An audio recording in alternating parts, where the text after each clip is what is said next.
Today is November 3rd, 2020, and my name's Paula Levine-Kuhn. I'm interviewing Carla Charraga for the Voces Oral History Center at the University of Texas.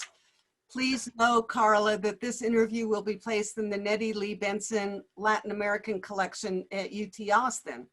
If there's anything you do not want to answer or talk about, I will honor your wishes. Also, if there is something you want to talk about, please bring it up and we'll talk about it. Because we're not conducting this interview in person, I need to record you consenting. So I'll ask you a series of 5 questions. Please say, yes, I agree, or I do not agree after each one. There are 3 questions that you have to agree to. So Voces wishes to archive your interview along with any other photographs and other documentation at the Benson Library at UT Austin. We, as in the Voces project, will retain copyright of the interview and any other materials you donate to Voces. So here are the questions. Do you give Voces consent to archive your interview and your materials at the Benson Library? Yes. Yes. Okay. Do you grant Voces copyright over the interview and any material you provide? Yes. Do you agree to allow us to post this interview on the internet where it may be viewed by people around the world? Oh, yes. Okay. I'm so glad you asked the question. We have many questions in a pre-interview form that we've already filled out. We use that information from the pre-interview form to help in research. The entire form is kept in a secure Voces server. Before we send it to the Benson, we would have stripped out any contact information for yourself or family members, so that will not be part of your public file. Your public file will only be accessible at the Benson Library. Do you wish for us to share the rest of your interview and your public file available to researchers at the Benson? Yes. On occasion, Voces receives requests from journalists who wish to contact our interview subjects. We only deal with legitimate news outlets. And, you know, it's a journalism school, so. Do you give consent for us to share your phone numbers or your email with journalists? Yes. Okay. Okay, let's start with you growing up. How's that for Okay. a blast from the past? You were born in 1968, so you're 53 or something? 52. 52. And could you give me a little overview of your upbringing? Okay, so I was born in Mexico City, but my mom is from southern Mexico. She's from Chiapas, which is a state in, sorry, I'm moving all this stuff, which is a state in, like right by the Guatemala border. So we're right actually on the border. It's on the coast, and it's, the town where she grew up is about maybe an hour from the border, maybe 45 minutes from the border.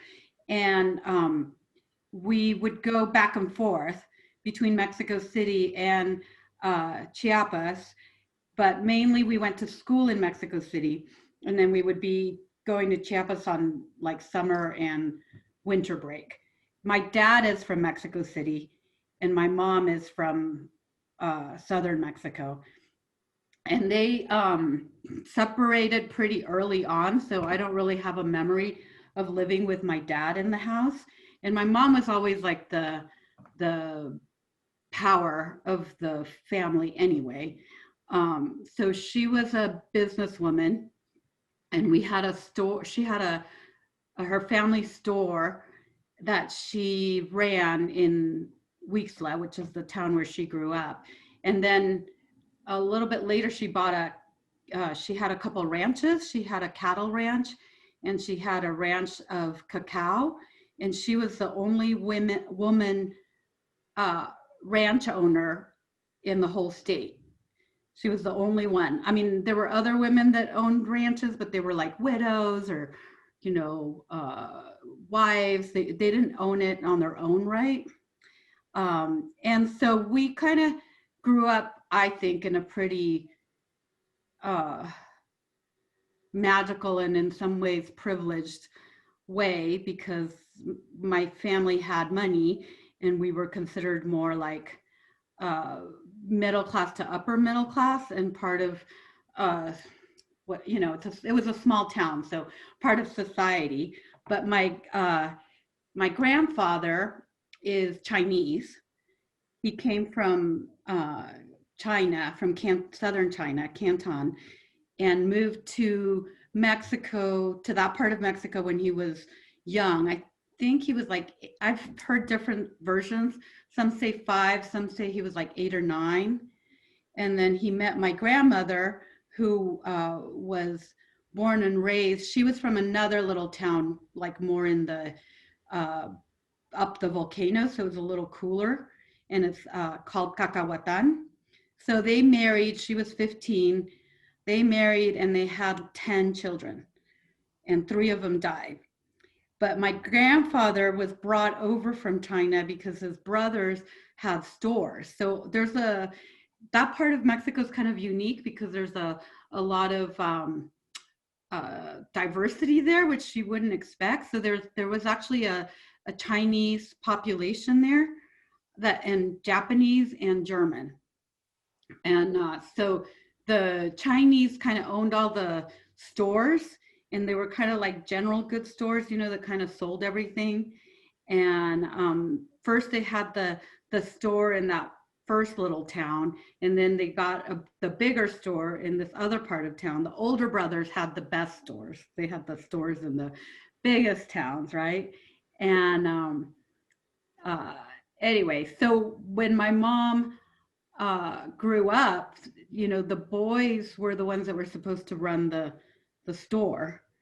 So she went to Mexico City to go to college, and she only got like an AA degree, and then she had to come home because the brothers had to go to university, and she had to come back and run the business while they went to university. And then it turned out that she was much better at running the business than the brothers. So at some point, down the road, she ended up buying everybody out, I think, once my grandfather passed away.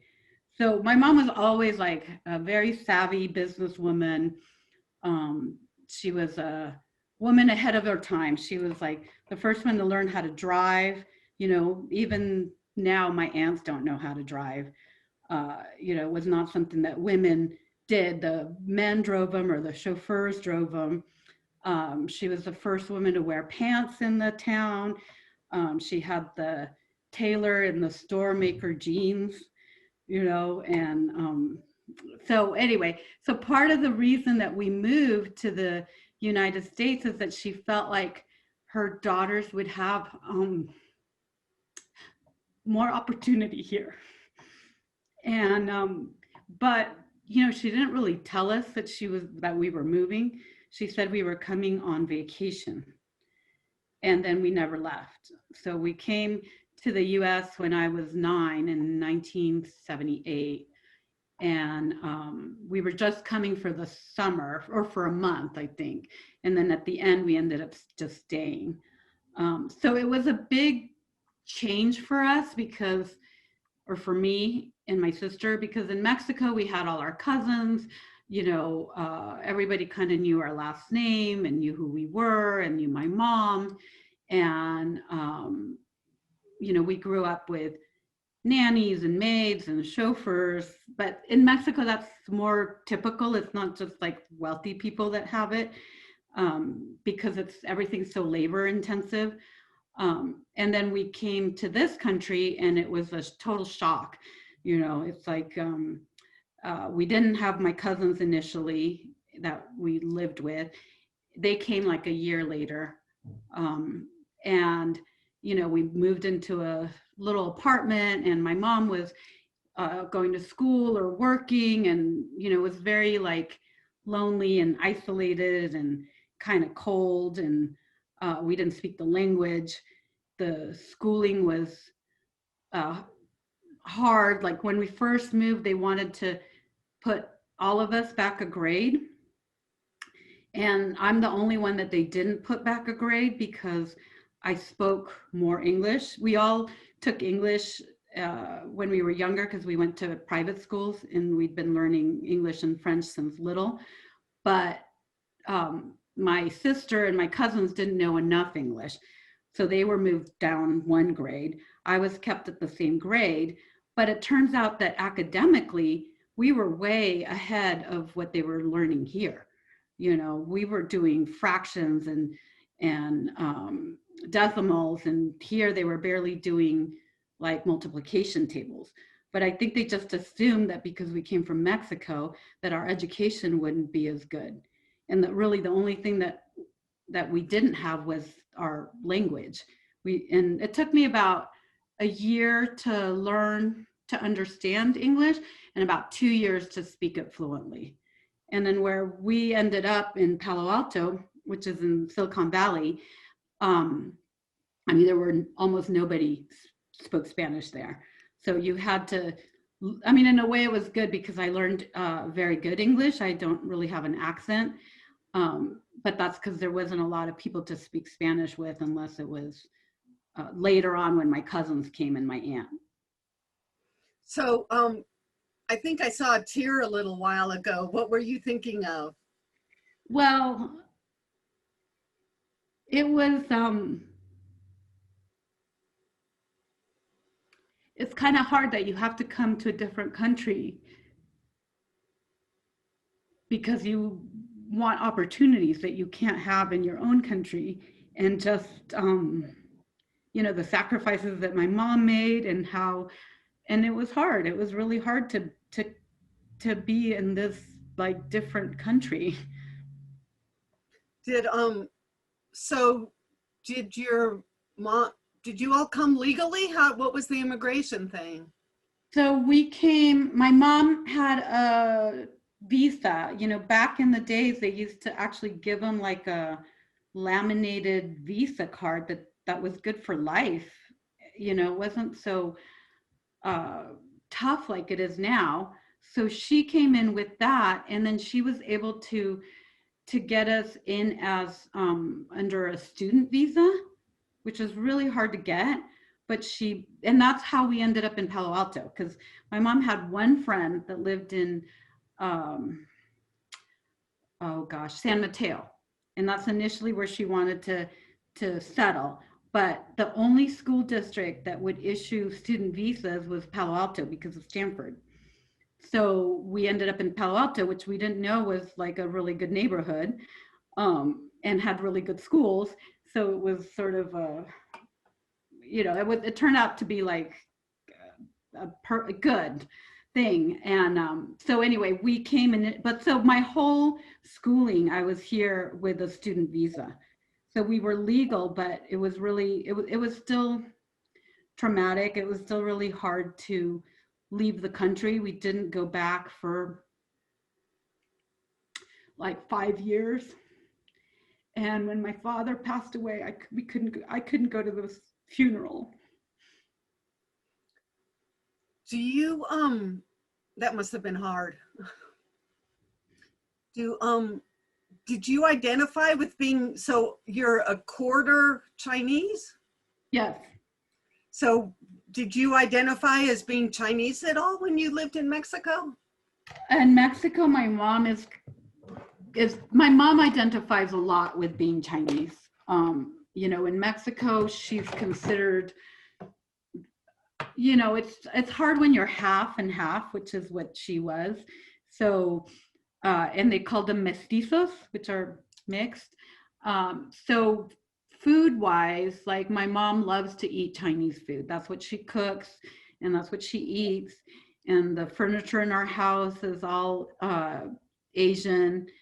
But when we moved here, and I'm only a quarter, you know, in some ways I identify more with being Mexican or Latina, but there's still portions of being Chinese, you know. So my mom never learned the language. She doesn't speak Chinese, but some of the the food especially was really important. So what's your food of preference nowadays? Do you have are you partial to? Well, my favorite food is Mexican and Chinese. And luckily so is my husband. So do you cook both? Yes, I do, but I don't cook as well as my mom.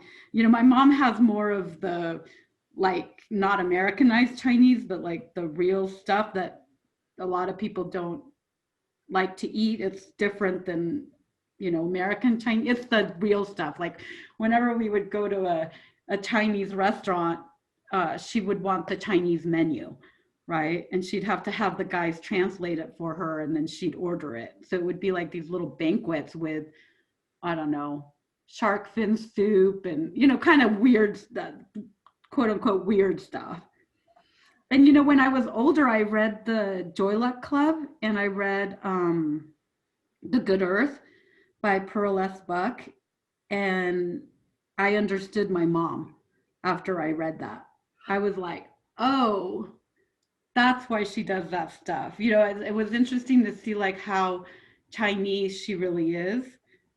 Though it's kind of interesting because Chinese in the part of Mexico that we're from are very different than Chinese here. You know, they're more alegre, like they're more happy. They go to parties, they dance, they're more joyful, totally different than the stereotype we have of Chinese in this area. So how long did it take you to get, well, when you came, you implied you felt like an outsider in school. Yeah. How long did that go on for? And was there any racism involved, or was there anything? Oh yeah, of course.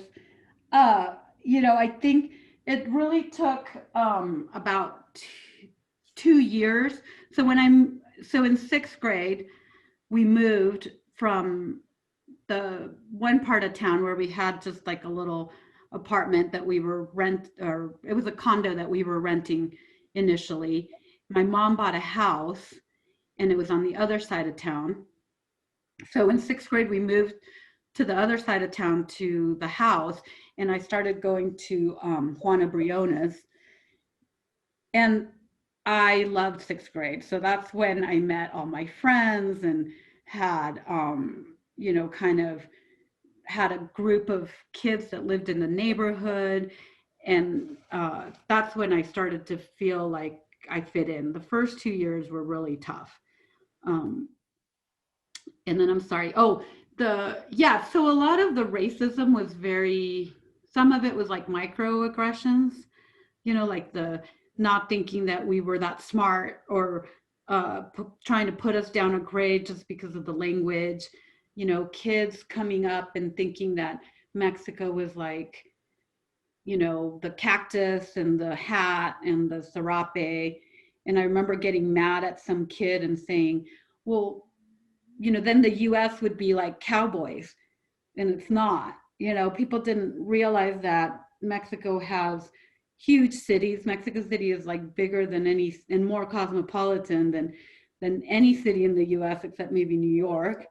You know, so this whole, you know, wasn't like blatant racism. It was more subtle.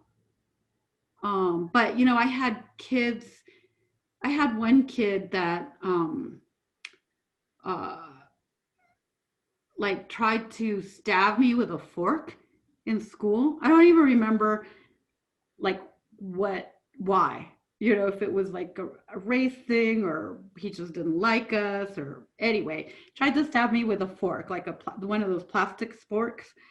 And I remember I got mad at him, and I took my milk and I chased him, and he went into the boys' bathroom thinking I wasn't gonna go in. And I went in and I poured the milk over his head.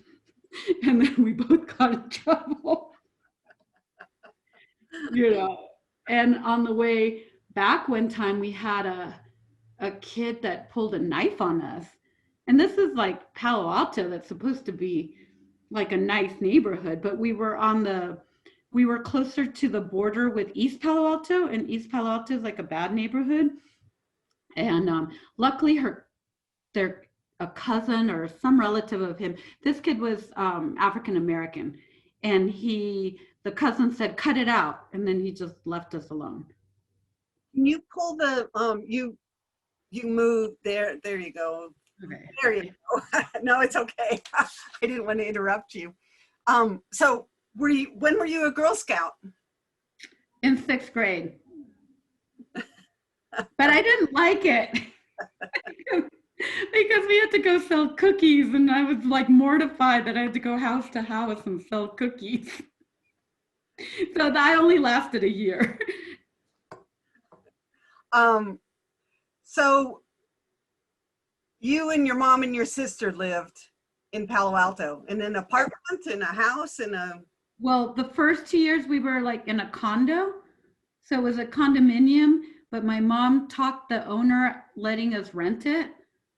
So we were there for 2 years, and then she bought a house, and then we lived in a house, and that house is still there. And so tell me about middle school and high school. Oh, I loved middle school, not so much, but high school, I just loved my high school years. You know, I had a lot of, I have a group, I'm still friends with them, of friends that I've known. Some of them I've known since 6th grade, you know, and we're still friends, we live far apart, but we still are friends on Facebook, and we connect. And then I met my best friend when I was in 7th grade, because she came from another elementary school, and we met in science class. And initially we didn't really like each other, but she was my partner. And then we became best friends, and we're still, we're still really close. And we don't see each other as often, but we're still really close. So I think I had a really good group of maybe 5 or 6 friends that we were really tight, you know. And then I was friendly with a lot of other people. I really liked my high school years. It was really fun. And what were your interests in high school? Did you? Oh, so I really liked dancing. So I took jazz, and you know, back then, like, oh God, what was all those movies about dancing came out. Oh goodness, I can't think of the names, but and break dancing was really in. Saturday So, Night Live? no, that was in the 70s. It was the one where she like puts the bucket of water and it spills on her. Anyway, so and my friend took a lot of ballet. So we would go to this one dance studio called Sohar, and I would take jazz and she would take the ballet. I also, you know, my mom was really good at getting us like involved in all this stuff. We went to summer camp. She signed us up for tennis, which I never liked. We learned how to ice skate. Like that was one of the first things that we did, because there was an ice skating rink around the corner. But in high school, I was not very good at sports. I was not a sports person. The only team I could get in was track. So I was on track like 2 years officially, but I wasn't very good at it, but I enjoyed it. I liked participating in stuff, and I did a lot of drama, but I was never like good enough to be a lead. I was always like an extra, but I enjoyed it. And what else? Oh gosh, there was this place called the new Varsity Theater, and it was an old theater that got converted into like a cafe, and they would still show old movies, and every so often they'd have concerts there. And me and my friends would hang out there every weekend.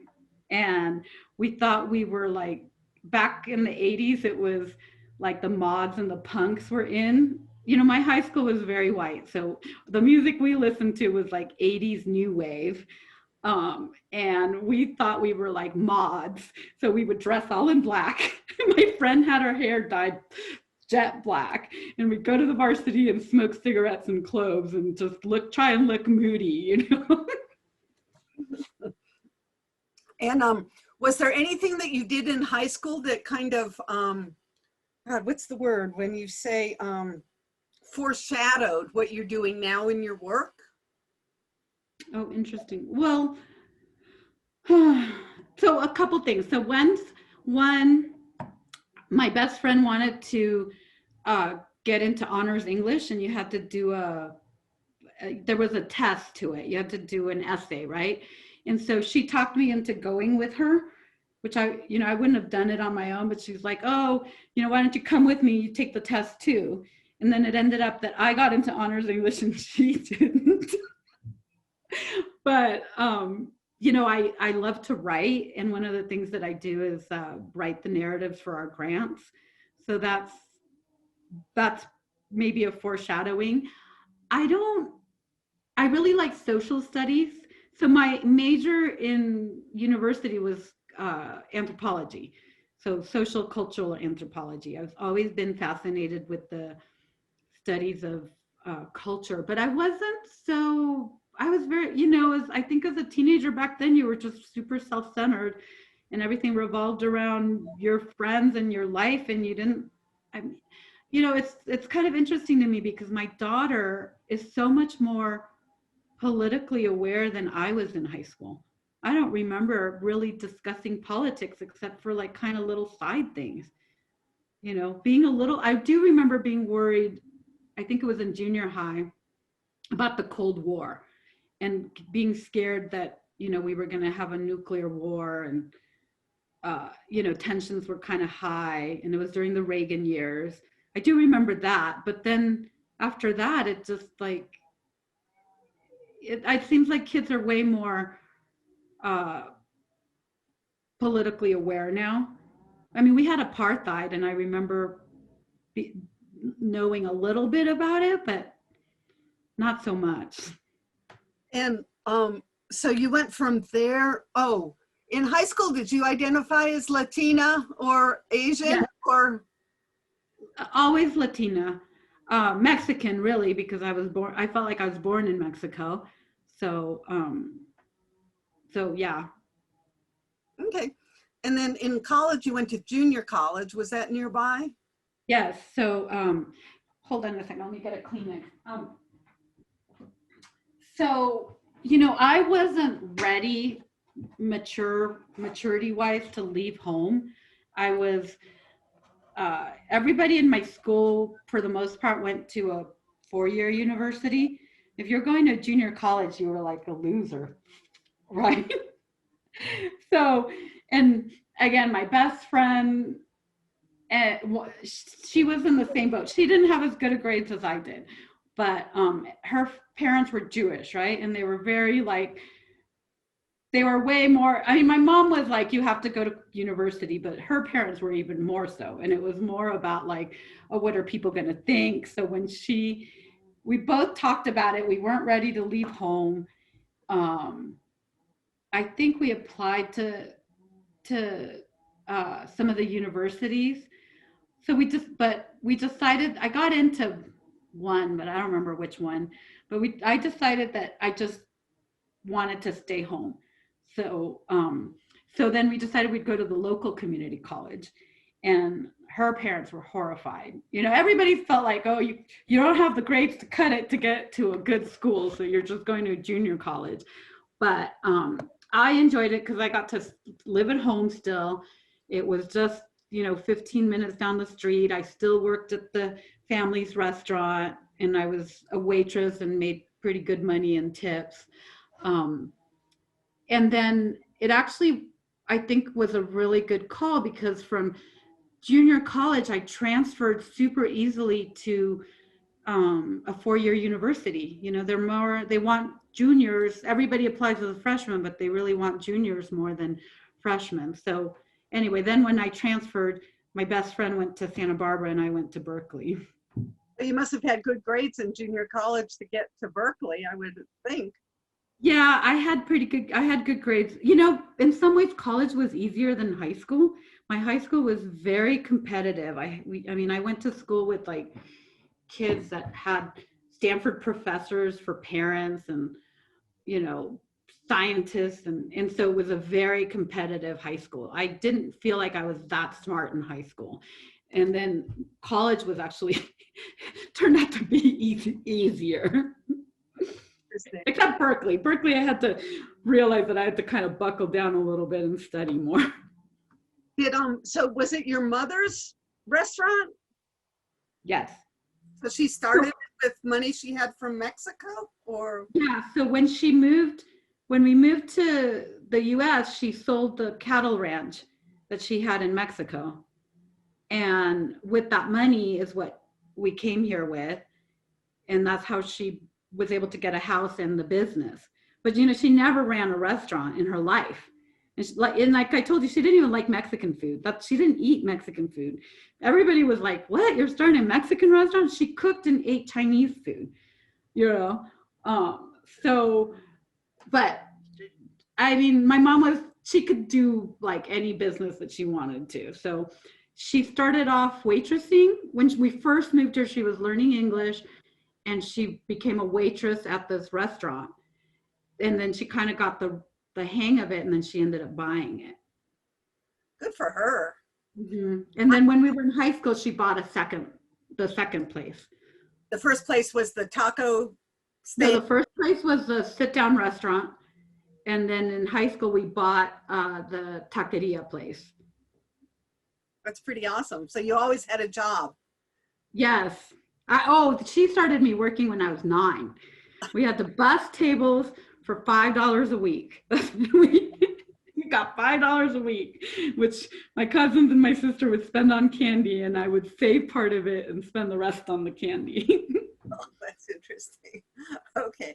And then what, besides the difficulty, it being harder at Berkeley, what else about Berkeley was different? So when I went to Berkeley, it was a shock, honestly, because Palo Alto is very suburban, and Berkeley is really urban.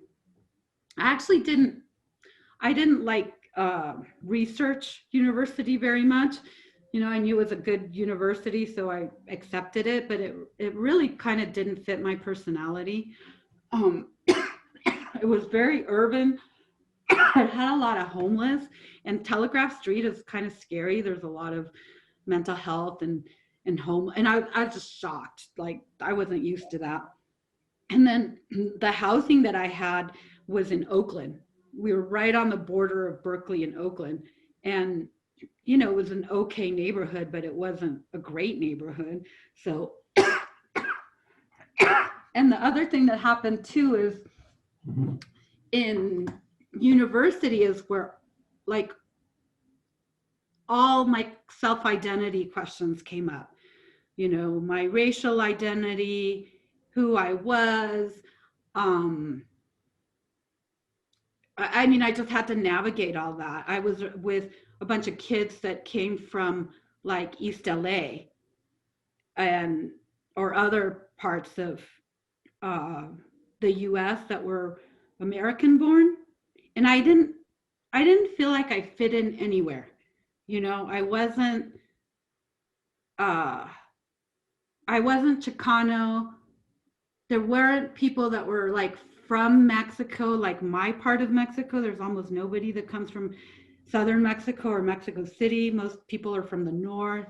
They had a very different like background. I didn't fit in Mexico when we would go visit. In Mexico, everybody thought I was gringa. And in the US, people thought I was Latina, but I didn't fit in anywhere. And sometimes like the Latino community in Berkeley didn't think I was Latina. I wasn't Latina enough for them because I didn't talk in Spanglish, or I didn't have the same background as them. I think it was a class thing, really. And I remember one time I remember this one kid said that, what did he say? Something about I wasn't very Mexican, right? And then because I didn't come from I think he came from East LA. And then I was thinking, well, you know what? You eat a burrito with a fork and a knife. Like, that's not very Latina. So in some ways, anthropology kind of helped me understand like my immigration story and all the, acculturation and some of these words, like it gave words to the process I had had. And I had to kind of come to terms that I'm as Latino as everyone else, even if we don't have the same background, and that in some ways, then the US, you get really like narrowed in and siloed in, uh, like what people don't realize that you can be Latina and be middle class or have family. In Mexico, there's lawyers, there's doctors, and here it was like more narrow. More like farm workers? I mean, more. Yeah. Yeah, like you have to be a migrant farm worker, work the fields or whatever, It's like people didn't know kind of where to put me. So do you think you picked anthropology to find your self-identity? Yes. Interesting. Okay. So you left college. Oh, where did you participate in the Chicano Students Association? In Berkeley.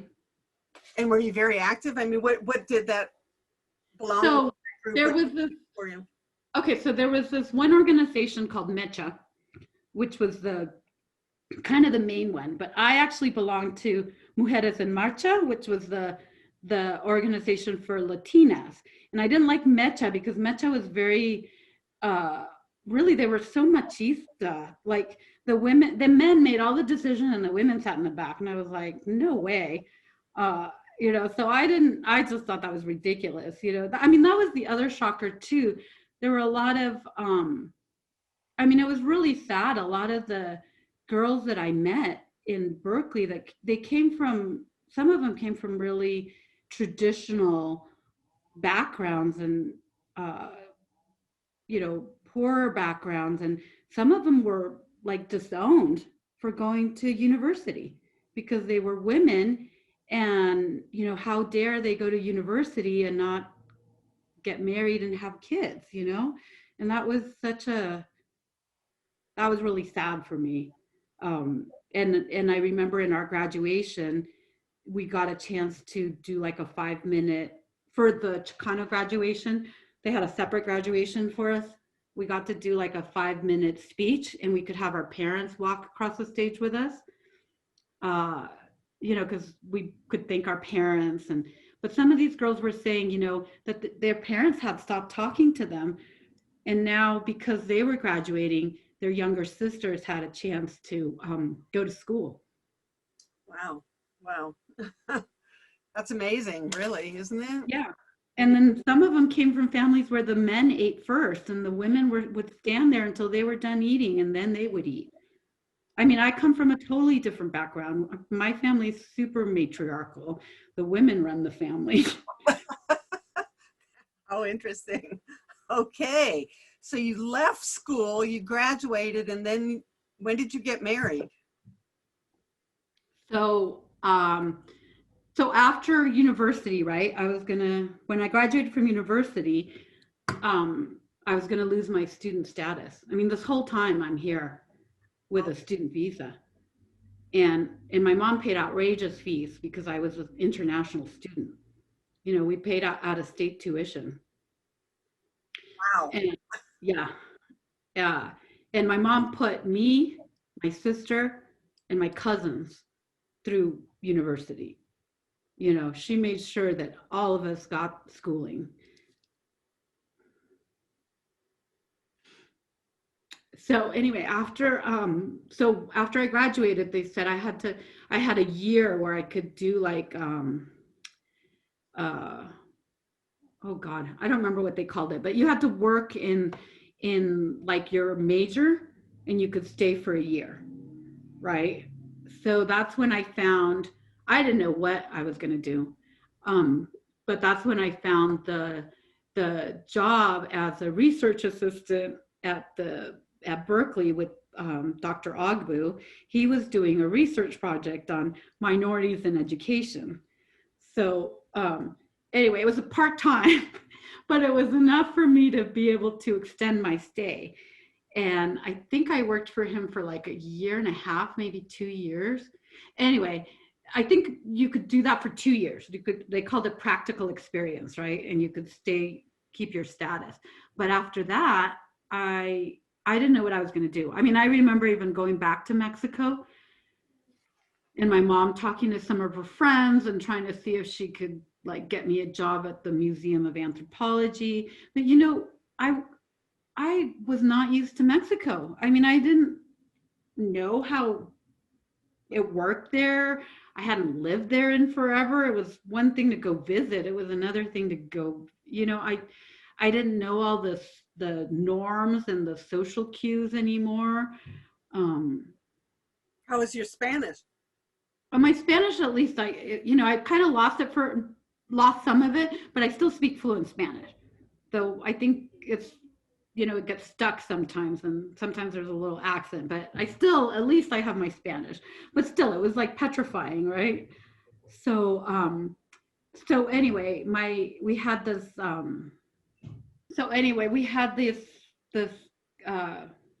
these guys that were working at the restaurant.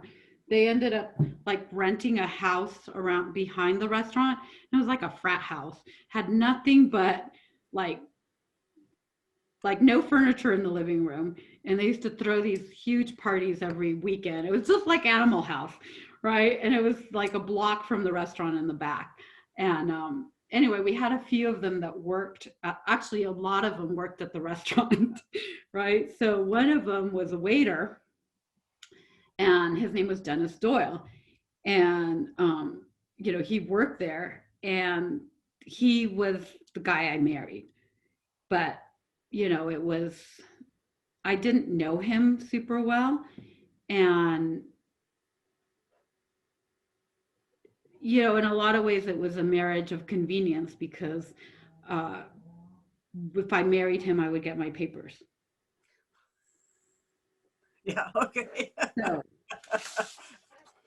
So my mom put us all in a van and drove us to Lake Tahoe one day, and we got married.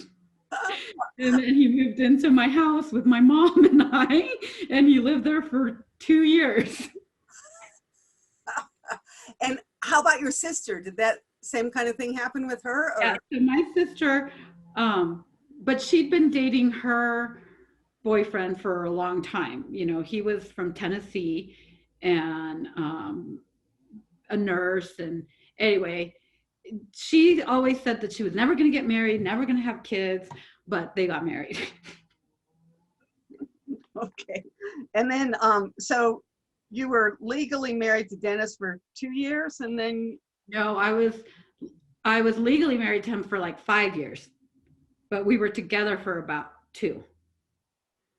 It was not a good fit. I mean, we're friends now. I'm still friends with him on Facebook, and he likes my family a lot, and we joke around, but we're very different. He was a total jock and really into sports, and grew up with an alcoholic family, and was just very not communicative and about feelings. He never celebrated birthdays or holidays. And I think that's why he liked my family, because my family is very warm and loving. But, as a relationship, we just didn't work.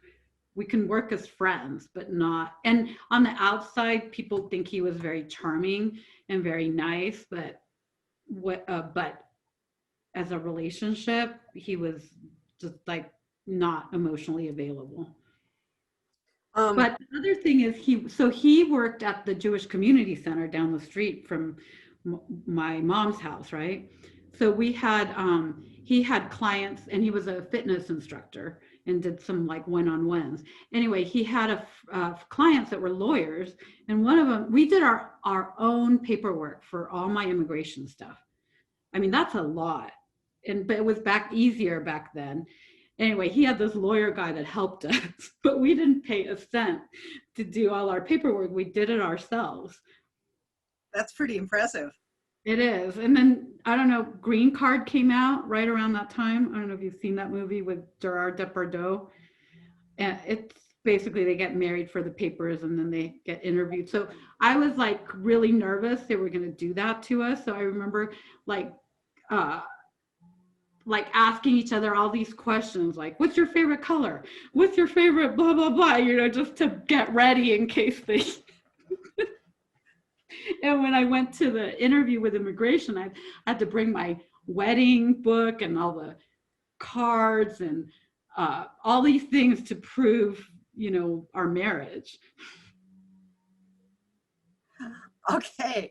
So what year was this about when you got divorced? Somewhere in the... I think it was 97. Okay. But by that time we weren't living together. And that was the other thing. We hadn't been living together. It just, you know, we kind of put it off. And then, oh, and I had to wait for my citizenship, right? I couldn't get divorced until I got my citizenship. So once I got my citizenship, which the hard part is getting your green card. Okay, that's the really tough part. Once you get your green card, your citizenship is a breeze. So that's why we didn't get divorced for like 5 years. And I remember in one of the last interviews that immigration did, I was not feeling good that day. I don't know what, I don't know if it was nerves or I just was sick. And they asked me, I don't know, they asked me a question, when was our wedding date or something? And I just could not remember. And I was like, I don't know. And I remember the interviewer was like, that's not good. That's not good. And I was like, oh shit. But then when he found out that we weren't together anymore, I think that was okay. But Crazy. So when did you start work? I'm trying to, your work history. Let's go to your work history a little bit. So around after 2000, maybe 2002. Yeah, that's about right. 2002. So the whole time I'd been working at the restaurant, right? So what happened was my aunt was the manager at the restaurant. She helped my mom. Well, my aunt passed away from cancer. And when she was going through cancer, a lot of us kids had to kind of step in and start running the restaurant. So my sister did it. I don't remember who else did it, but at some point I started running the restaurant. And then I did that for like 10 years. And I ran Estrellita and Senor Taco. And then we had a whole catering business. So it was a lot and it was really stressful. And I was still living at home, and which I liked. I didn't want to move. It was like the eternal kid. But I was really burnt out with living in the Bay Area, you know, and there was you know, you never see people, everybody's super busy. There's not really a lot of community. I was in another relationship that I think we dated for 5 years. I wasn't going anywhere. So I decided I wanted to take a break. And I decided I would come up to Mount Shasta because I'd been driving up to Mount Shasta on vacation. And I really loved it, you know, but it was kind of like a spiritual place for me. And so I said, okay, I'm gonna do a sabbatical, my own version of a sabbatical, and go up for a month. And then I ended up staying for 6 months. And then I went back to the Bay Area. But right before I moved back, I met my current husband. So 2 weeks before I moved back, I met my current husband at a sweat lodge. And I normally would not have dated or gone out with my husband at all. He's really different than the type of guys that I used to date, right? But I was like, oh, I'm leaving in 2 weeks. It doesn't matter. For the hell of it, I'll just have fun, right? And then I went back to the Bay Area for about 6 months. And at that point, we were doing the catering for the Elks Lodge in Palo Alto. And it was too stressful. So I decided to move up here to Siskiyou County and stay. But when I first moved here, I didn't know what I was going to do for a living. So I didn't start working in this agency until 2004. And it was my first job that I got in Siskiyou County. And I remember when I read the ad, I wasn't sure about it because I thought it might be too much, like working with victims of domestic violence. I thought it would be like too tragic or traumatic. And instead, it was like the perfect fit for me. Was this job, your first job was the violence prevention educator? Yes, I loved it. It was so like that question, what was your first job? Yeah. So then I became the violence prevention educator, and it was such a good fit. It's like going to the schools, public speaking, talking about preventing violence, and some of that was learning about different cultures. We have a cultural component, and it was a good. I loved it. I didn't realize that I should have been a social worker, but that's pretty much what, because one of the things I complained about when I was doing the research project at Berkeley was that I didn't like the ivory tower, where it didn't feel very connected to real life. So that's why I never went on to graduate school, because, to get my doctorate, I would have been a professor. And it just felt I wanted to do something more practical. And so the social work is kind of like a good combination. And then you changed jobs a little while later. You became you stayed, so is Siskiyou near Mount Shasta? Did I get that right? Mount Shasta is in the county of Siskiyou. Okay. And what happened to the restaurant when you left? Who took it over? I don't know. Somebody else in the family was running it. But you didn't have a lot of guilt. It was okay. Yeah. Okay. And tell me about your mother. Yeah, what about her? She's still alive. Yes, she's still alive. Yes. Alive. Mm-hmm. Yeah, she's 86 now, 87. She's obviously a huge influence in your life, right? Yeah, and she's still going really strong. Good for her. Okay, so then you've done various jobs can you tell me about the Siskiyou Domestic Violence and Crisis Center? So it's a private nonprofit. It was started in like 1984, and initially it was just like a grassroots effort by the business women in Wairika, which is the town where it's here. And then eventually it became like a 501c3 and sort of became more formalized.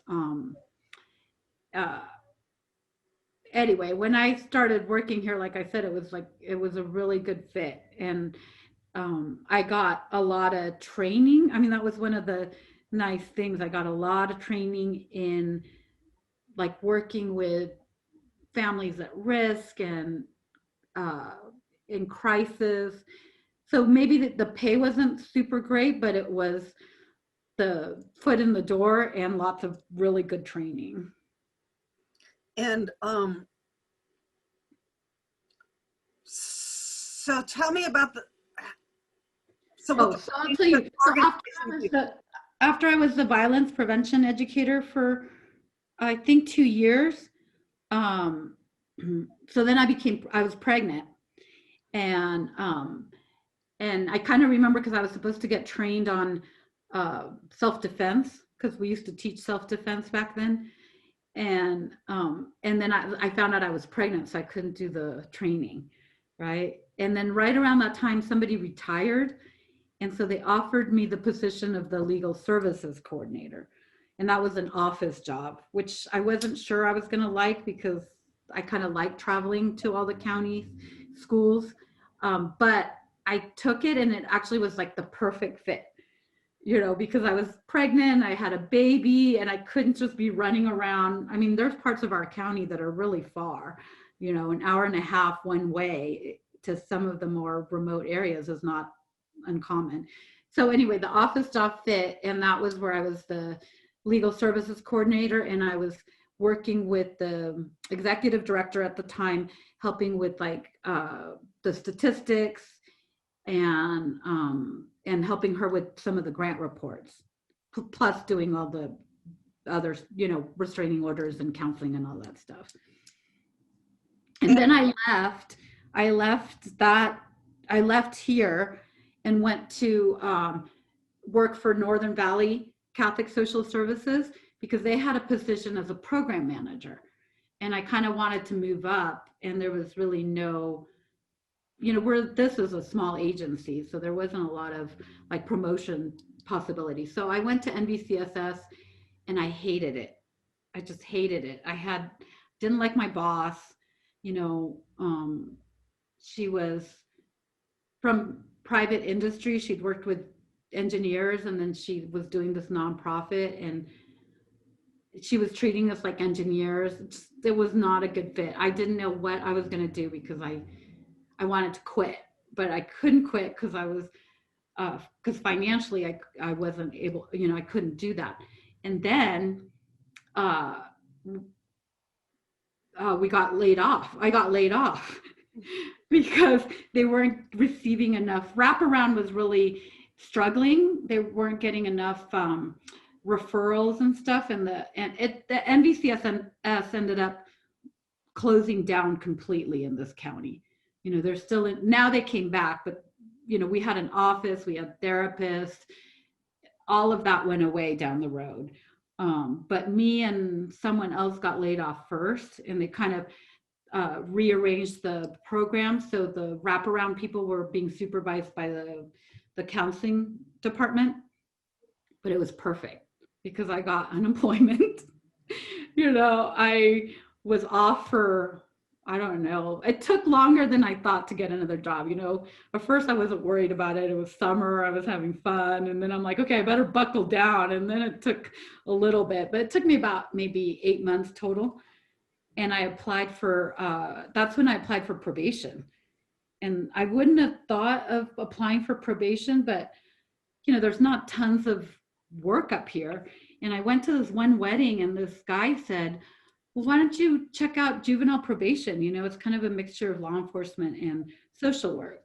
And they had an opening, and I knew the chief and I liked her. So I applied, and they fast tracked me, and it still took like 3 months to get through all, you know, because you have to do the background checks. I had to do a psychological exam and the fingerprints. And then later I had to do the core training, which is about, I don't know, it's like two, it's very intense. It's like 2 months. But that was another job that I loved. I loved working with the juveniles. You know, it was a big learning curve. It was huge. You were employed by the county or the city or the state? The county. The county. Mm-hmm. Yeah, it was a big learning curve because it was, I mean, technically I was a law enforcement officer. That was kind of a hard fit, you know? And all my coworkers were like, oh, you know, she's the softie because she's coming from the social service side. And they were kind of hostile at first. And it took a while, you know, but then I got along with pretty much almost everybody there. And like I said, I really loved working with the juveniles. It was, you know, it's a good fit. And part of it is, so some of those kids, I knew their family from when I worked at the domestic violence agency. Then I got them as juveniles, right?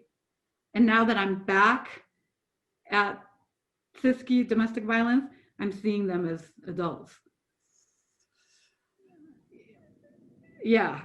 But I made a lot of good connections. Anyway, after I'd been at probation for 3 years, I got a call, and the deputy director was retiring from this agency. So they asked me to apply.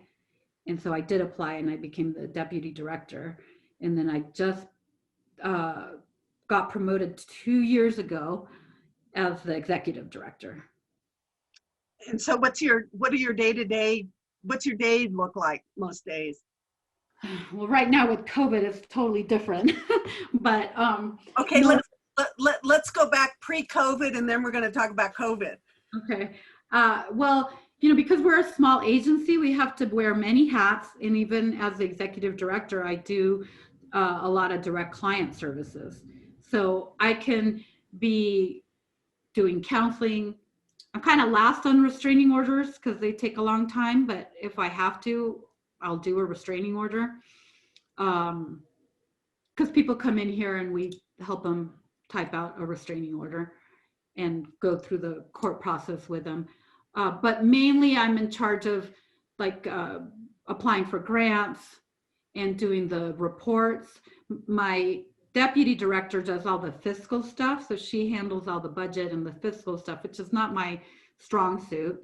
And I do all the narrative and the statistics for the numbers and what else. And then a lot of the public speaking and going to meetings, collaborating with other agencies, marketing the agency, that kind of stuff. Do you have to do fundraising? Yes. I mean, technically our board is supposed to do the fundraising, but our board, we help.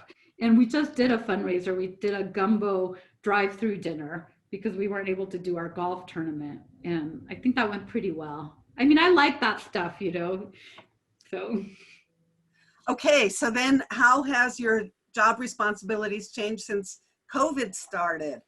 And I'll start, first of all, when did you first figure out that COVID was a real problem? Well, it was when California shut down, when California went into shelter in place. So this was really interesting. I had to go to Mexico. It's kind of a long story, but there was a flood in my mom's hometown, and it took out the registry, the civil registry, including my birth certificate. So, and I have left my Mexican passport lapse. So, because I got my American passport, that's the one I use all the time. My mom kept telling me, keep your Mexican passport viable, but I didn't. Because you have to go to the consulate in Sacramento, it's kind of a hassle. So anyway, then the birth certificate got lost. That was a whole rigmarole to get that back. So when I was there on vacation in January, we went, and my mom had already done a lot of the legwork. We went to the Capitol and sat in line for a day or two to get where they had to interview me, and I had to prove that I was really Carla and that where I was born. And I got a court date where they issued another birth certificate, and I had to go pick it up in March. So in March, I'm flying out right when COVID is starting to crest, right? So I'm leaving Sunday, and Wednesday, one of my side jobs is I teach a parenting class. So I teach a parenting class for another agency called First Five Siskiyou. It's kind of a consulting job and something that I just love to do also. So I remember going to teach my parenting class. It's like a 2-hour class, right? And when I came back, I was in shock. Everything had changed. The NBA got canceled. I mean, that's when it felt really real. Like the NBA got canceled. It's like, what? And then they're starting to announce, I don't know, it just seemed like a lot of things happened that Wednesday. I remember it was a Wednesday, and things were starting to escalate. And I flew out Sunday, and I wasn't sure whether I should fly out or not fly out. Things were changing so rapidly, but I went ahead and flew out. Kind of remember praying about it, and it was like, no, you should go. So I went and got to Mexico.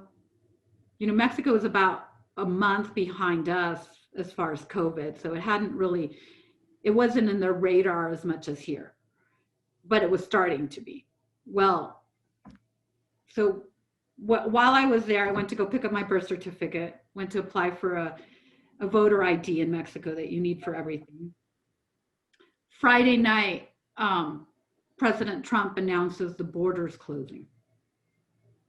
And I was like, oh my gosh, am I going to be able to leave? I mean, I had some friends that barely got out of like Peru, right? And so I wasn't sure what was happening. And it was so hard to find questions, and I couldn't get through to the airlines or anything. So finally on Saturday, I couldn't change my flight. I was trying to change my flight. My flight was on Sunday. Finally on Saturday, I went to the airport. I told my mom, just drive to the airport. I mean, this is a small town. This was in southern Mexico, or a small city, I should say. And I asked the attendant, I'm like, am I able to fly out? You know, I'm a US citizen, can I fly out? And she said, yes, I don't have you on the list of countries that, you know, aren't accepting. So I waited till Sunday, and I flew out on Sunday. Just and then you know, from when I got to Mexico to when I left, it was night and day. Like Mexico City airport, everybody was wearing masks. When I got there, nobody was wearing masks. You know, and then it was such a trip. Like, so Tapachula, where I fly into and where I have family now in Chiapas, it's really remote. It's right on the border of Guatemala. It's really hard to get to though. So I had to do, and I live in, you know, I have to fly out of Medford, Oregon, which is another small airport. So there's all these legs to my trip.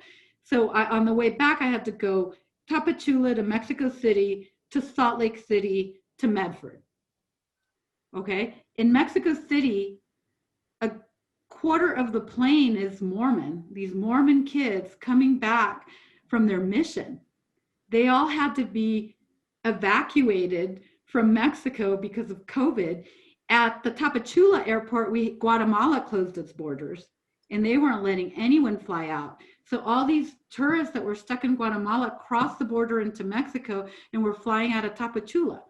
There were all these like people. I remember there was this one little couple from Europe, right? And Europe was having it really bad.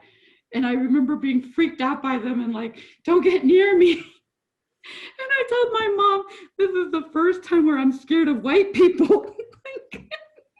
I'm like, don't touch me, don't get near me, you're from Europe. You know? Oh, that's funny. So you got back? Yeah, well, in Salt Lake City, go ahead, there were all these kids from all over the world, all these Mormon kids from every single part of the world that got recalled from their missions. Some of them had been in like the Philippines or these tiny little islands in the middle of nowhere.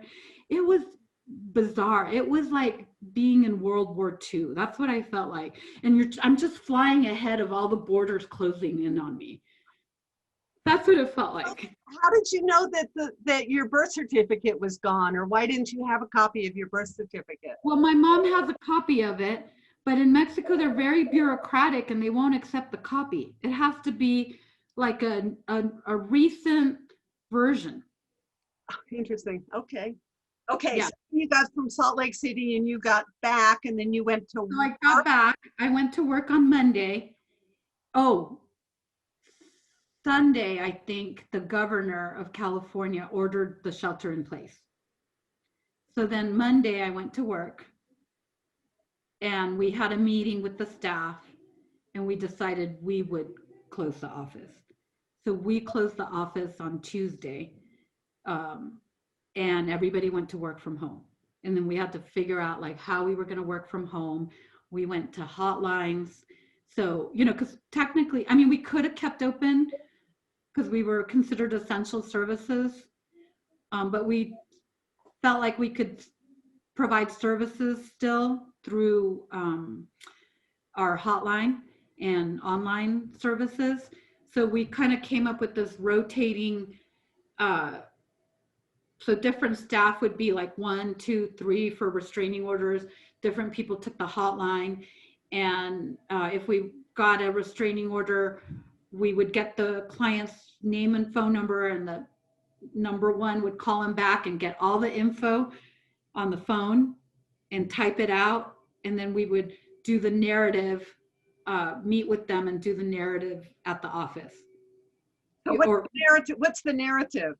So the narrative is like your description of the alleged abuse, like why you should be able to get a restraining order, right? So that's the part that usually takes a long time, or we would have them write it out and we would attach it. So we really tried to like minimize contact. And you know, so we get grants through the state, and the state allowed us to do individual counseling via phone or via Zoom or via Messenger, which they normally wouldn't count, but they were very flexible with us. They kind of let us figure out what works, what doesn't work. We also have the only domestic violence shelter in the whole county. So then we had to figure out what to do. And luckily we got this other grant for Motel Funding, and really nobody wants to go into the shelter. We still don't have a lot of people coming into the shelter right now. So we're putting people in motel, and that's what they feel comfortable with. Which motel? Well, we've always had like 3 or 4 motels that we work with. So those are the motels that we're putting them in. Wow. So you had, okay. And then during COVID, are you having more or fewer domestic violence incidences? So during COVID, we didn't have a lot of clients wanting to come into the shelter. We did get calls, and those we put in motels. But our restraining orders went through the roof. I mean, there was one day where we had like 6 to 7 restraining orders, which is I mean, we're small. We're 43,000 people in our county. It was a record. You know, we used to like 4 restraining orders in a day was a lot, and now we're getting 6 in a day, 8 in a day. And some of those restraining orders weren't just intimate partner violence, they were also family violence. So a lot of them were like adult parent with adult child living in the same house, and they're having issues, right? So the adult parent is maybe getting it, usually it was the adult parent getting it against the adult son or daughter. We had a few like that. So why do you think that is? Well, because everybody's like stuck at home, and you know, I mean, a lot of our clients that we deal with don't have the best conflict resolution skills.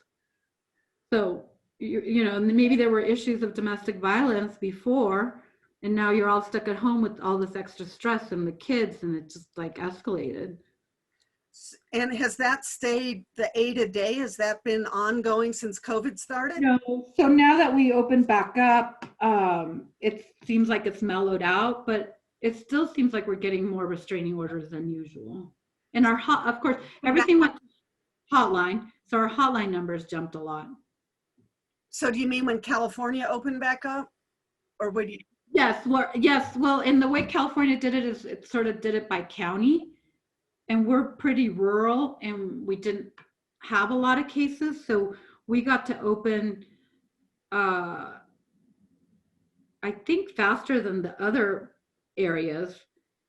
And when did we open back up? Like, I think it was in June they opened back up. And then we came back.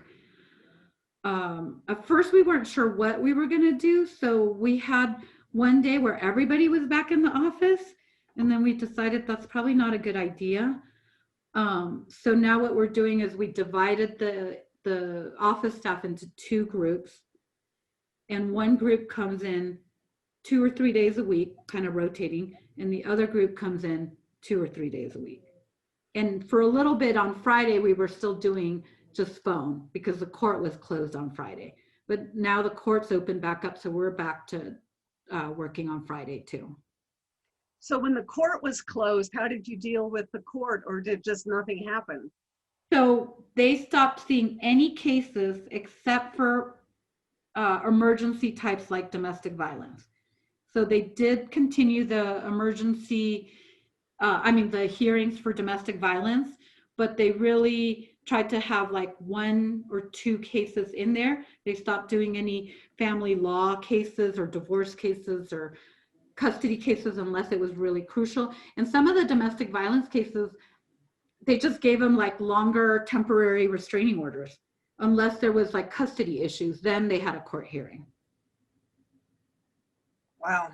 And, you know, during that time, I was going to court because, that's not normally one of my job duties. We have a court advocate that goes to court for clients. But out of the whole office, I have the best health, even though I'm one of the older ones. So I decided I would go to court for her because she's autoimmune compromised. She's got small children. Her mom got health issues. So now she's going back to court. But initially, for the first 2 months, I was going to court. And what kind of precautions were you taking? Were you wearing masks or what? Yeah, so the courthouse initially the courthouse was not requiring masks, which I thought was sort of surprising. But then they started to crack down, and now you have to wear a mask to go into the courthouse. And they have the sanitizer, and they were only hearing very few cases. And then you couldn't bring people with you, and they sat you, they had like markings on the benches where you could sit, so people were distanced. And then what about dealing with your clients directly? How has that changed? Well, so we've shut down our clothes closet. We used to have this clothes closet that anybody could come in and access, even like homeless people. We get a lot of homeless people too, because we're the crisis center. Well, we had to shut that down. We used to have like goodies that people could come and take, like toiletries and food. We did start that up again, but initially we would put the stuff outside so they wouldn't come in. Now it's back inside, but they have to wear masks, and we have masks at the disposable masks if they don't have their own. But I tell you, it's still kind of a fight. And then we have sanitizers. But we're lucky that we can enforce the mask rule. How do you enforce it? What happens if someone isn't wearing one? We say you have to wear a mask, and we hand them a disposable one. But I mean, I've had people like, they get their mask, and that was what she remembered. She had to pick her nose, so she's like fiddling. She never put on the mask. She just starts picking her nose. Like, oh my God. And then the other day we had one lady that I gave her the mask, and she's holding it in her hand like this while she's talking to my court advocate. I didn't give you the mask to hold in your hand. Luckily when she finished talking, she left, but we were right about to tell her, like, you got to put the mask on. And have you known anyone who's gotten COVID? So not here, but my aunt, the one I went to stay with in Tapachula, she got it, and her whole family got it, or everybody that was in the house got it. But she's the one that got it really bad. Everybody else, my cousin, I think, is asymptomatic because he never got sick. His wife got sick, but it wasn't that bad. Their teenage son got sick. And I think the one that was the carrier was the baby. And I think that's how my aunt got it. I mean, he's a toddler. They call him a baby. He's like 4, maybe 5. Anyway, she's the one that, she was so paranoid too. I mean, when I first went in March, she sprayed me down with spray when I got there. And back then we didn't know about the mask. So I went on a plane without a mask, but I had wipes, and I wiped everything down and stayed away from people, but I was not wearing a mask. I mean, on the way back I was. You couldn't get masks, right, at that point. And anyway, she was so afraid and careful, and she ended up getting it. Was it in Chiapas? Yes, Chiapas had a bad breakout, I think, especially because they're right on the border. They got a lot of people that crossed the border and probably brought it. So yeah, my aunt a lot of people from Central America go through Chiapas to get to the United States, right? Yes, and they have a really big refugee problem right now. So the neighbor across the street from my aunt, he died. and they came and got him. And I think she was recuperating, but she got so freaked out by the death that she relapsed. Anyway, she ended up being on oxygen, but she never went to the hospital. Like in Mexico, you can get oxygen and medication, and her niece is a doctor, so they sent her all the medication that she needed. And she gets better, but she had to get on steroids. And So what do you think about Zoom? oh, I love it and hate it. So right now I'm doing my parenting classes on Zoom. When we were shelter in place, we did a couple of happy hours on Zoom, and then we had a couple of family birthdays via Zoom. But I'm really over it. Now that they have these webinars and they're on Zoom, I'm like, I'm not taking them unless I absolutely have to. Yeah, I'm with you. Let me see. Oh, did your organization get any government help, or did your family, or? So we were really lucky. Out of nowhere, I got these emails and calls from foundations that offered us COVID money.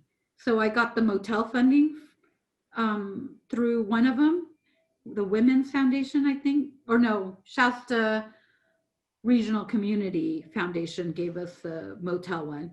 They're like, can you use the Motel Funding? And we're like, yes. So they gave us the Motel Funding. The Women's Foundation just gave us like no strings attached. Here's COVID money for whatever you need. Masks, plexiglass, sanitizer, hazard pay. So, and Cal OES didn't give us, we did get some extra money through Cal OES, the California Office of Emergency Services, which are our main grantors. But what they really did that was helpful is they were really flexible. So they kind of loosened up a lot of our restrictions, like individual counseling. Normally we can't count those by phone. They said, you guys do what you need to do and don't worry about the statistics. So does HIPAA apply to what you do? Not HIPAA, but we are under the penal code. We have a strict confidentiality that we can't disclose information. And did your motel number of rooms you had to rent go way up during COVID? It wasn't as bad as what I expected. I was kind of surprised. What the other thing that was surprising is we got people from out of the area. And I was like, what are you doing? Like, what, we should all be like shut down. But, a lot of our clients are not all of them, but some of them are transient. Like, for example, we got this one couple, they were not from here, ended up getting into a fight at a gas station, and he left her. So law enforcement called us and we put her in a motel. And they were from back east. It's like, what are you doing in California? And they were on their honeymoon and driving up and down the coast. They went to Washington, Oregon, Southern California. It's like, what part of shelter in place do you not understand? But they had substance abuse issues. In fact, the sheriff, I don't know what he was thinking. He offered to drive her up to Wairika, where we're located. And halfway there, she tells him, oh yeah, my boyfriend's been throwing up. And he freaked out and puts on a mask. But he didn't put on a mask from the beginning, and he has her in the car with her, So he warned us. He's like, I don't think, I just wanted to let you know that she's telling me her boyfriend's throwing up. So you guys better come masked up. So my shelter worker was like goggles, mask, gloves. And has your relationship with law enforcement changed since COVID started?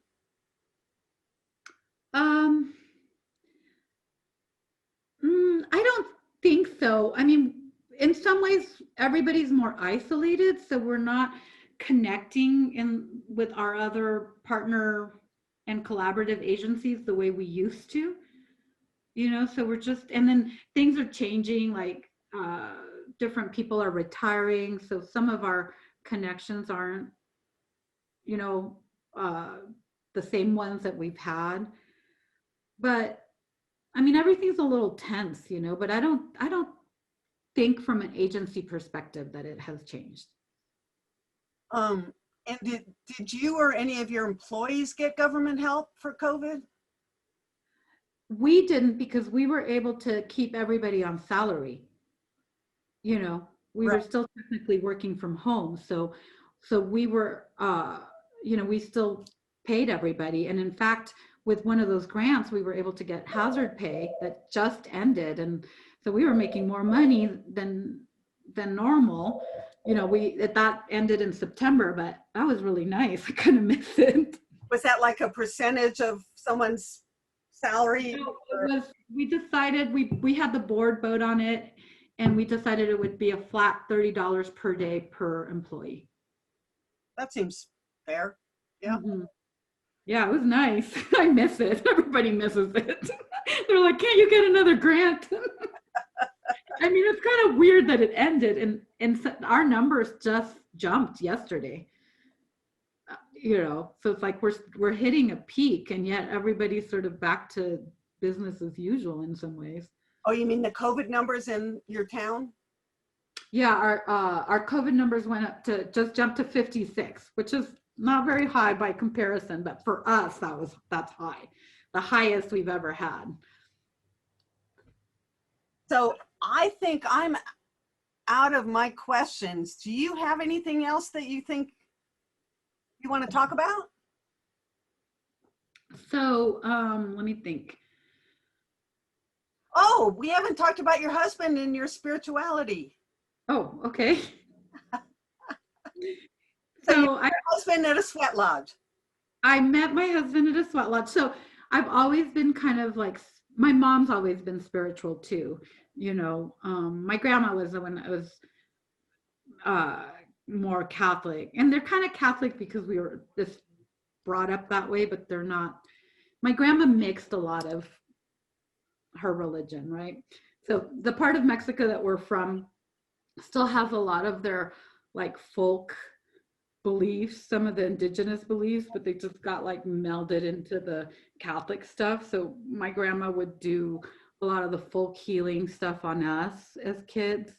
You know, we have like limpias that we do, that's like a cleansing, and you do it with some herbs. And if you have a fright, any kind of a fright, they call it a susto, and you have to do the limpias. They use an egg sometimes. So she kind of did that on us, but it was just for the family, right? And then because she married Did it make you, oh no, it totally works. Yeah, totally works. I mean, like me and my cousin is half white American and half Latino, right? My aunt married a guy from New York. So they didn't participate in this stuff as much, right? Because their dad poo-pooed this. So me and my cousin, one time we had the dogs jump at us, these Doberman, and we were carrying groceries, and it really scared us. Well, my grandma did the limpia on me right away, and not on my cousin. And I wasn't scared of dogs, and she was scared of dogs for a long time. You know? So I believe in it. You know? And anyway, and then because she married a Chinese man, she would throw in some like Buddhism every so often. So she would say, she didn't see any like, you know, problem with that. She'd say, oh, for that, you pray to the Virgin Mary or Guadalupe. For that, you pray to Buddha. You know, she'd have like Buddha and the saints and Jesus and Mary in her altar, right? And I think my dad, he was sent to a seminary. He was going to be a priest. So my dad's family is way more kind of standard, traditional, pretty Catholic, or his parents were. So they had one kid that was a nun, and he was going to be the priest, right? You have one kid that's a nun, one's a priest. He was the youngest, so he's supposed to be the priest. They sent him to the seminary. He got really good schooling out of the seminary, and it was free. And his family didn't have, they weren't as economically well off. So, and they had a lot of kids. So the free schooling was really good. But my dad was not the person to send to the seminary. So he hated it. So he dropped out. And after that, he hated the Catholic Church. He would never step foot. I don't know if something happened to him or what. Well, you don't know. I wonder, like, but he hated the church. And he thought that people that, went on their knees to the Basilica of Guadalupe were stupid. He just, so he never went to church. And my mom was never very religious to begin with, so she never really went to church. So when I was a baby, I was baptized in secret. My grandma stole me off, and the godmother was the maid because she had to, but she got me baptized. But I was like, never had a first communion or confirm. I didn't go through any of the only reason I know some of what you're supposed to do in church is because I had to take my grandma every week to church, but we didn't really practice. And my mom was always more spiritual, and she was kind of into metaphysical stuff. So she took us to meditation classes and different stuff, right? So I've always been very spiritual, but not religious, not formal religious.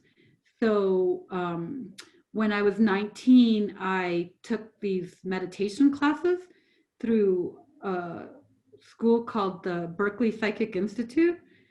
And I took a clairvoyance program. And anyway, I did that for like 2 or 3 years. And I've always been into kind of like, I don't know what to call it, like metaphysical spiritual practice, right? So when I came to Mount Shasta with a friend in a group from Brazil. I just fell in love because Mount Shasta is supposed to be like a spiritual center. We get people from all over the world that come, and there's all these like sacred sites there, and I just loved it. So then I started coming all the time. Anytime I had time off, I would drive up to Mount Shasta. It was like my like relaxation, and that's why I chose to move up here for a month on my sabbatical.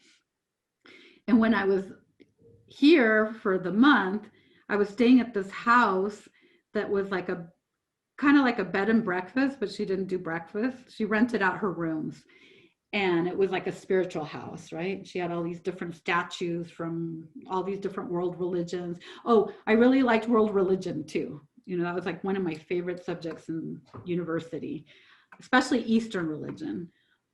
So there was another lady from Mexico that was a masseuse, and she said, oh, there's a sweat lodge nearby. There's like an Indian sweat lodge. You want to go?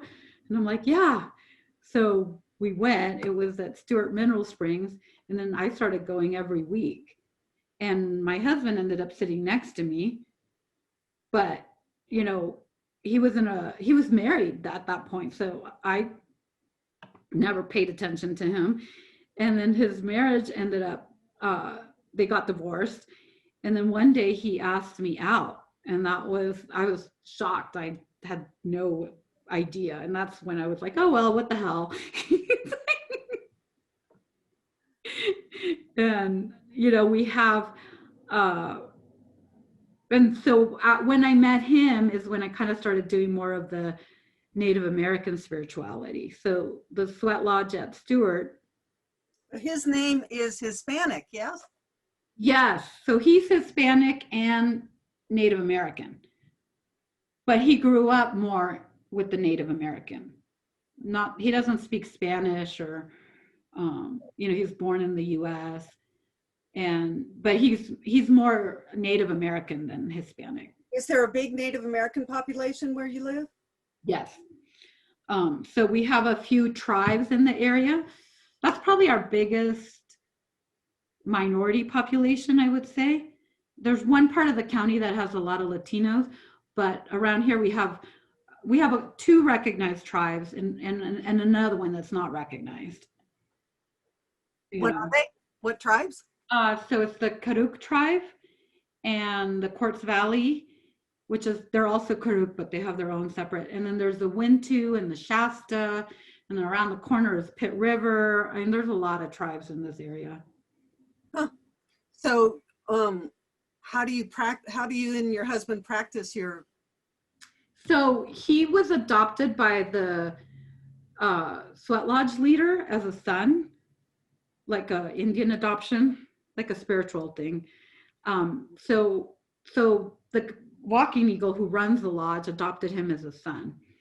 And every week, this was before COVID, because nothing's happening right now. We had a sweat lodge at the Stewart Mineral Springs, and that lodge is actually open to the public, which is very unusual. So anybody could come and sweat. And then we actually lost the ability to have our lodge at Stewart, and now it's, for a while it was being done in the backyard of someone's house. And so the guy that leads the lodge, he's Karuk, but Karuks don't really do lodges. The way he's doing lodges is more like Lakota. He doesn't do it Lakota style, but it's more of a Lakota style sweat lodge. You know, Karuks have their own ceremonies and stuff, and those are usually pretty much just for tribal members. But Walking Eagle does more of the central Native American, the sweat lodge above ground. And then he started doing, he does vision quests and Sundance, which again are like plain Indian ceremonies. So because Mario's the adopted son, he was kind of put in charge of the vision quest, like checking on the people that go up on the mountain. You know, they go up, they get put up on the mountain and for 4 days, no food, no water. We have to have a ceremonial fire going. We drum for them. And Mario's the one that goes and checks on them. I helped him one time with a lady because they wanted a woman to help them. And initially, Walking Eagle was just a helper, the head helper at a local Sundance. And then eventually he started doing his own Sundance. And Sundance is like a really big ceremony, but all these stuff is kind of secret because it was illegal for a long time to have those ceremonies. So you're not supposed to talk about them too much. And so a while ago, I got my first Sundance that I went, I really wanted to pledge to dance. And I was like, what am I thinking? That's crazy. And my husband said, what are you thinking? That's crazy. So I contained myself. But anyway, after a few years of supporting, one of the dances, I really got the message, like, you're supposed to dance. We want you to dance. The spirit world said, we want you to dance.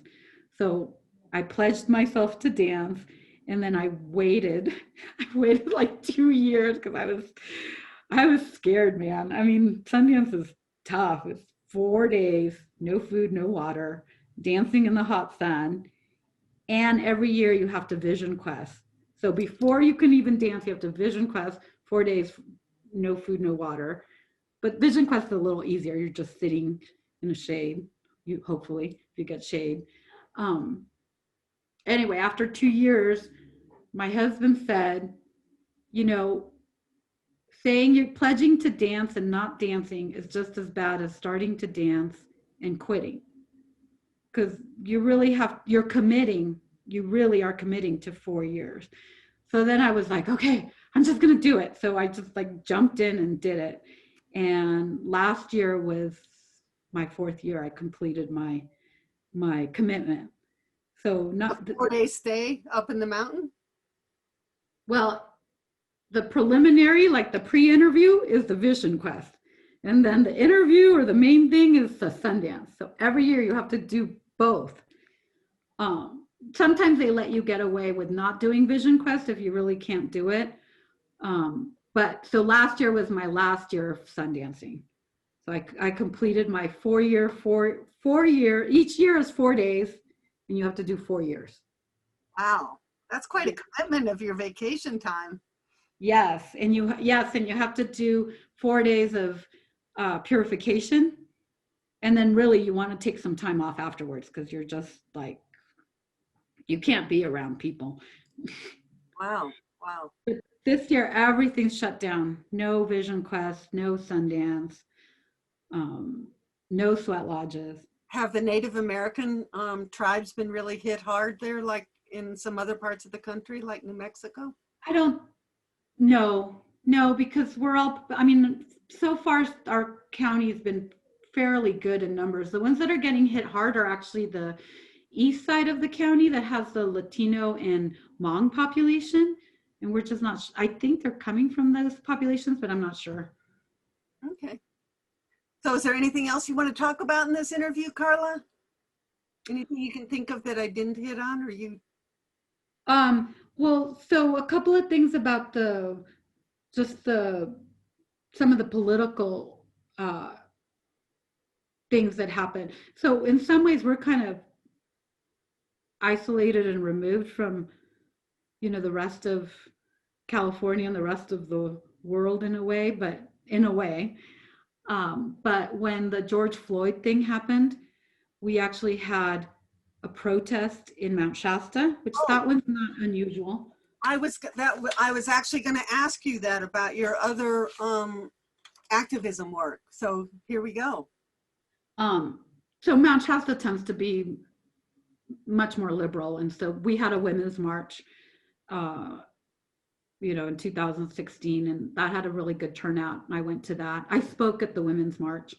I was one of the speakers, and then recently we had the George Floyd protest, and they didn't have like formal speakers for that one, but I ended up getting up and drumming and singing for that one.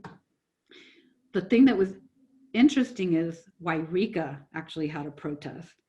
That's shocking. Wairika is very conservative, much more conservative than Mount Shasta. I actually didn't come to the Wairika protest because I was a little scared. So I just went to the Mount Shasta protest, but they actually had a really good turnout in Wairika, which was surprising. We did have some people that showed up that were protecting the businesses that probably were concealed carry, and they just did it in front of their businesses. They hackled a little bit, but nothing got out of hand. It was fine. And it was a really good turnout. So that was kind of surprising. Since then they had a Trump rally at one point, or a little Trump protest at one point. We haven't really had anything since then, but it was just kind of interesting that even Wairika had a protest, and that it was really, for here, it was pretty big. And what did you talk about at the Women's March? Oh my gosh. I don't totally remember. I just,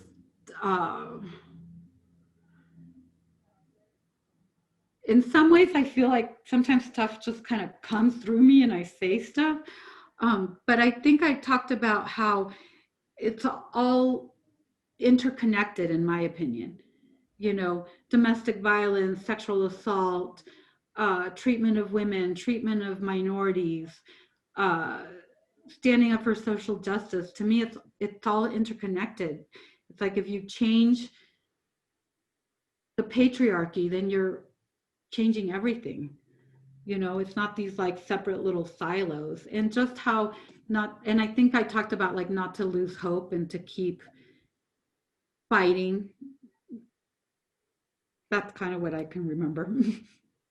And have you, on the domestic violence, has there been a certain age group where there's been an increase, like teenagers or children, or is there any demographic comment? I didn't see any big changes in our demographics age-wise. They seemed about the same. It tends to be like our biggest numbers tend to be like the 25 to the middle of the age ranges. And do you keep track of domestic violence by race? Yes, but we're primarily a white Caucasian population, so our biggest numbers are white, are Caucasian. Okay, I didn't ask that earlier. Yeah, it just kind of mimics the demographics of the county, the And percent. what do you see in your future, Carla? Oh boy. Well, I think I'm gonna probably stay at this job. Um, Down the road, I really like public speaking, and I really like doing um, uh, like conference type work. I would love to be like learn how to do more of that. You know, last year was the first year I went to a conference for the human services administrators, so all the administrators all over California. And it was the first time I've done it. And we had over 300 people in my audience. That's like the biggest number of people I've spoken to. And I did a presentation on the effects of domestic violence on children, because it was a lot of people working in the welfare system. So I'd like to do more of that. I did it for, you know, you get per diem in a hotel, but down the road, I'd love to get paid for that. Yeah.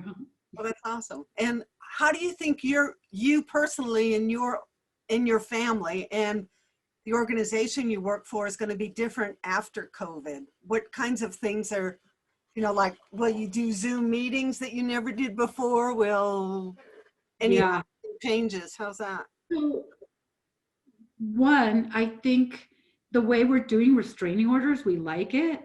You know, instead of having a client in here for 2 hours while you're typing and, you know, getting a lot of that information on the phone and having it pretty much ready, except for the narrative part, which you need the more input. I like that. We all like that, you know, not having to sit in an office with a client for 2 hours in this small room. And then being more flexible about how we provide, I don't know if they're going to let us count it, but just as a practice, even if they don't let us count it, allowing messenger, telephone. You know, I've had a lot of people contact me on private messenger through Facebook about domestic violence situations. And normally I wouldn't answer because we're supposed to have this strict like barrier, right? But I've gone ahead and answered it, and I feel like that's the way people are communicating now. So is it not allowed because of the privacy issues? It's just not considered like good boundaries.